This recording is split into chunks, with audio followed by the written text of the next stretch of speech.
Hello, and welcome to Same Crime, Different Time. I'm Jennifer Chambers. You know that I'm passionate about uncovering the truth. Here, we're taking that passion to the dark heart of the Pacific Northwest. As a true crime and historical writer, I've spent years immersed in the chilling archives of this region. Each week, we'll explore cases, both ancient and modern, of murder, unexplained events, strange places, and those who have simply vanished. We'll dig into the research, connecting the dots between past and present, revealing the threads of mystery that weave through our incredible, yet often unsettling, landscape. Prepare to be captivated as we discover that while times may change, the darkest aspects of human nature remain hauntingly the same. Welcome to Same Crime, Different Time. I'm Jen Chambers. Today we're slipping off the paved highway of expectation and climbing the narrow road to a place where reality tilts. A house built at a crooked angle, a hill where balls roll up, and a name whispered by locals for decades, the Oregon Vortex. Located near Gold Hill, Oregon, on Sardine Creek, this roadside attraction beckons curiosity seekers, skeptics, and believers alike. Since about 1930, it's invited visitors to test the rules. Lean into the slope. Let the broom stand on its handle. Watch as you grow tall or shrink short simply by moving a few feet. Today, we'll trace its origins. The warnings, the mining outpost, the geologist turned entrepreneur, and the phenomena that still baffle everyone. We'll talk about some eyewitness experiences that have been reported in articles and explore theories from optical illusion to paranormal force fields and ask the bigger question, what does it mean when the laws of physics feel optional? Now buckle your seatbelt or don't, because sometimes the ride doesn't make sense. Let's begin with how this place came to be. Part 1. History and setting of the Oregon Vortex. Now, the story of this place began long before present-day science. According to legend, local Native Americans considered the area that's now known as the Oregon Vortex to be, quote-unquote, forbidden ground. Their horses reportedly refused to go into that place. This was reported in the Oregon Encyclopedia.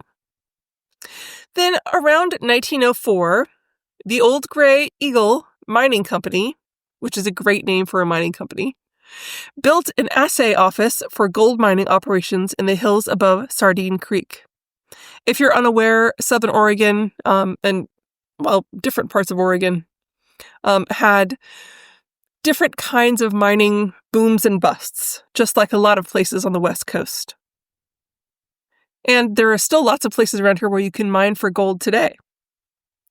But I digress. So the Old Gray Eagle Mining Company built their assay office for gold mining operations. And the assay offices are the places where you went to weigh all your gold dust and value it. So this building that they built later slid off of its foundation. And now it sits there at a very strange angle. It's kind of a visible clue that something weird is happening there. In the early 1920s, there was a Scottish geologist that came to the area. He was also a mining engineer, and his name was John Lister.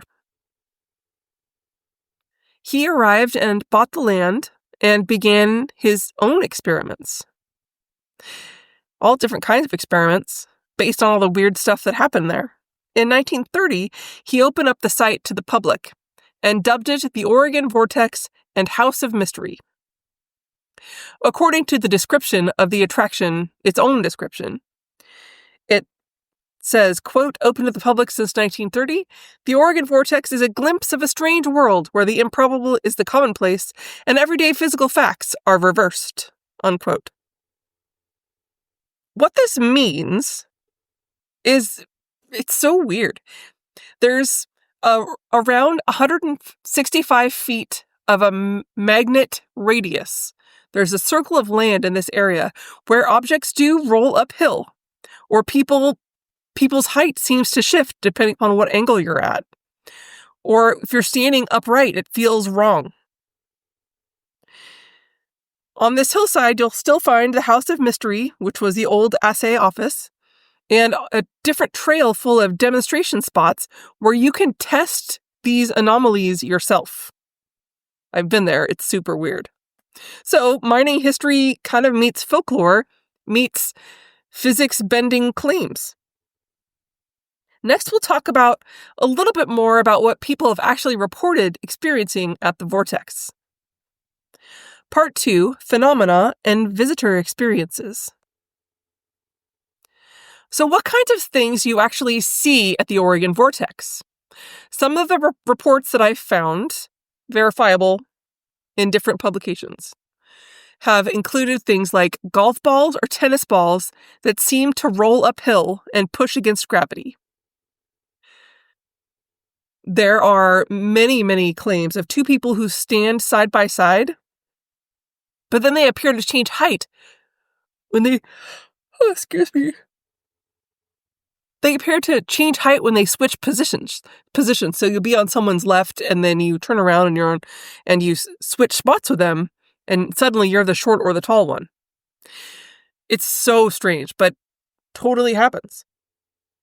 And then sometimes visitors have found themselves leaning kind of involuntarily, or they stand at a strange angle, even though the floor looks level and feels level. And through all of it, there's often a sense of disorientation, or kind of a sense of sickness, when you're inside the House of Mystery, or in certain spots in the land. One article quotes a manager, this is in Roadside America, quotes one of the long-term managers saying, "It's a place that just doesn't make any sense," quote unquote. And in a more detailed description, quote, "When a person within the 165-foot radius of the vortex walks toward magnetic north, they appear to shrink. When they walk toward magnetic south, they appear to grow taller." So it's measurable. For many visitors, the claims of the optical illusion don't really feel satisfying. You walk across the ground, or you test the broom and it'll stand up. You stand beside your friend, you switch spots, and momentarily you're confused. And that's the experience. One blog, Dave and Kathy Blogspot, actually, I'll link all of these in the show notes. They said, quote, "The area was once called Forbidden Grounds by Native Americans, and their horses would refuse to go through the area," unquote. Whether you believe in unseen forces or are mentally recalculating perspective illusions, the effect is real. You feel something. And I can verify this. Once I went there and I felt weird the moment I stepped out there. And I felt kind of sick to my stomach. It was almost enough that I didn't want to go in. And that I felt weirder in different spots. Now, could this be explained by me knowing a little bit about it beforehand? I specifically tried not to read a whole bunch into it before I visited. I just knew that weird stuff happened there and that, but I kind of didn't want to prime myself too much. But, I can't say that I wasn't forewarned, so maybe that has something to do with it. I didn't really know about a physical feeling, though. I knew about the optical illusion stuff, but it felt very strange. It really did. So that's just my opinion and my experience. I don't know if that's real, but it was very weird. Enough so that I've thought about it ever since. Part 3, we'll talk about some theories. How do we go about trying to explain the stuff that happens there? There are 3 pretty broad theories that dominate what people believe might explain it. The first is the optical illusion or forced perspective. Skeptics point out that the House of Mystery is built on slanted ground. All of the walls and the floors are skewed, and that creates visual cues that that just don't match up, so it feels strange. So the background and the horizon don't match up. They tilt your perception, so you make It makes up feel like down. And I have seen that. I've been in other places where that has been used to great effect. One of those, I don't know if you've been to the Winchester Mystery House, but there are certainly a lot of areas within the house that you feel very strange in also. And it could also be something similar to how it's built. Kind of optical illusion or forced perspective. The second theory is a geological or an electromagnetic anomaly. So the official site references, they talk about concepts like the spherical force field. Quote, a vortex is a spherical field of force, half above the ground and half below. Lister proposed warped atoms, electromagnetic energy, subterranean supermachines as all being possible causes. And then the third theory is paranormal or folklore. The legends of horses refusing to enter the zone, the idea of forbidden ground. I mean, the attraction leans into all of this too. There's talk of portals and ley lines, electromagnetic energy, and even Sasquatch jokes. On the website for the Oregon Vortex says, no matter your education or profession, you will find a challenge to all your accepted theories. So it's probably not a huge surprise that the mystery remains unsolved. Some scientists actually visited. There was a physicist named Russ Donnelly in the 1960s, and he called the effects optical illusions. But for every skeptic, there's a visitor that says something unexplainable happened anyway. I mean, it's fertile ground, belief versus observation. Like, there's the frustration of being certain you're right or certain you're wrong, and then there's also the fun of not knowing. I don't know. It's one of those interesting phenomena, and I love the idea of it. I love road stop attractions. I think they're fascinating. They're so much fun. And they're a nod to the whole American idea of road trip. Whenever we go on road trips, I kind of try to collect them, the world's largest ball of twine.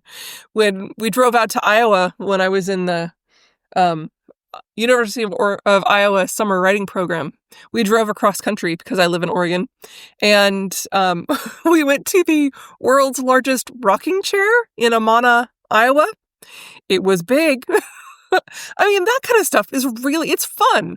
And I get it that it's also touristy. But this one is interesting in that it was there maybe before tourism was really a thing. Or they just latched onto it and tourism became a thing as soon as they could. I don't know. Now, part 4, why does this kind of stuff matter? Why spend time in a crooked house in a tiny little road stop in Southern Oregon? I mean, it sits at the intersection of several themes that I love and that I talk about on this podcast. You might be drawn to these things too. Roadside Americana. The Vortex is among the earliest mystery spots in the U.S. It was opened, like I said, in 1930. It represents a time when travel was slower and curiosity was cheaper. And I think people were more naive, right? These roadside attractions flourished because it was a place where you could get out of the car and give the kids a chance to stretch their legs. And coincidentally, maybe you could buy something, which was great for the tourism operators. But the whole idea of it, it's so charming. It's just something fun to amuse you and make you think. And when people enter places like the Vortex, they bring their own expectations, right? Of fun, of novelty, of wonder. I mean, some people really believe in all this stuff. And I'm 50-50. Like I say, I definitely felt something weird, but I don't know what I attribute that to. But I'm open to it. And whether your experience or expectation is like mine or not, anybody who goes to these places, their expectations modulate what they see and the things that they feel. One guide in Roadside America said, people get so confused by what's going on. By the end of the tour, you could tell them just about anything and they'd believe it. So maybe we are just primed to want to believe, as they say.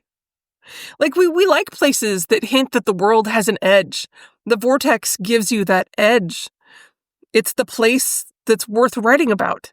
The hewed floor, the uphill rolling ball, this weird border of the 165-foot circle. They're literal and they're metaphorical. And I mean, the fact that some of the aspects might be an illusion, it doesn't diminish the experience. The uncertainty is part of it and why people keep coming. Also, it's just fun. So, think about your own experience with these vortexes. I guess like a lot of things that I have talked about on here, there's more things than heaven and earth, Horatio. I don't know. Embrace the question mark, I guess. There's no way to know. I mean, the takeaways from today are places like the Oregon Vortex remind us that place holds power, right?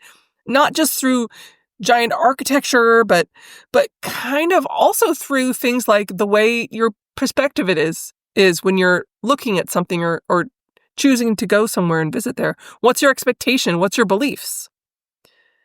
I mean, it could be something more mysterious, but I guess the experience matters more than the explanation. I mean, memory is a kind of vortex too. Time shifts and perception warps. Who knows what's real and what's not? But if you ever find yourself near Gold Hill, take the narrow road to Sardine Creek and step into that 165-foot circle. Lean in, look weird for a moment. Try the broomstick thing. It's really weird when you see it stand up.